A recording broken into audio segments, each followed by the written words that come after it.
वैशंपायन जन्मेजय को कहते हैं। महर्षि वृषभ को आते देखकर धर्मराज युधिष्ठिर ने उन्हें आसन पर बैठाया और उनकी पूजा की।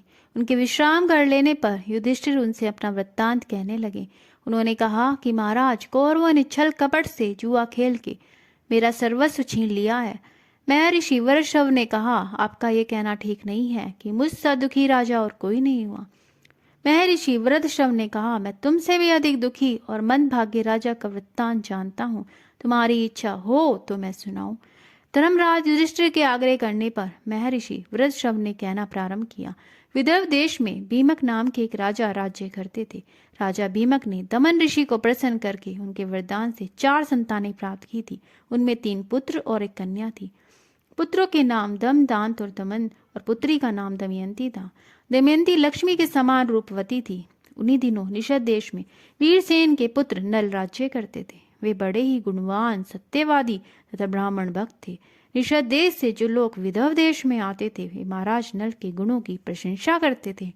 एक दिन राजा नल अपने महल के उद्यान में टहल रहे थे। उसी समय उनकी नजर कुछ हंसों पर पड़ी।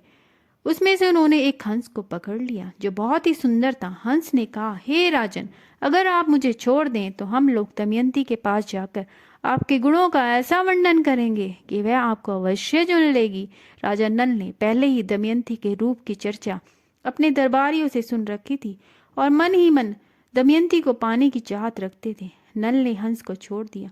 वे सब उड़कर विदर्भ देश में गए। दमयंती अपने पास हंसों को देखकर बड़ी प्रसन्न हुई और हंसों को पकड़ने के लिए उनकी ओर दौड़ने लगी। दमयंती ने जिस हंस को पकड़ा वह बोल उठा, अरे दमयंती, निषद देश के एक नल नामक राजा है। वे अश्वनी कुमारों के समान सुंदर हैं। मनुष्यों में उनके समान और कोई नहीं है। यदि तुम उनकी पत्नी हो जाओ तो तुम्हारा जन्म और रूप दोनों सफल हो जाए। जैसे तुम स्त्रियों में रत्न हो वैसे ही नल पुरुषों में भूषण है। तुम दोनों की जोड़ी बहुत सुंदर होगी। हंसों की ये बात सुनकर दमयंती के मन में राजा नल से प्रेम करने की लालसा जाग उठी। दमयंती ने कहा, प्रिय हंस, तुम राजा नल तक मेरा संदेश पहुंचा दो।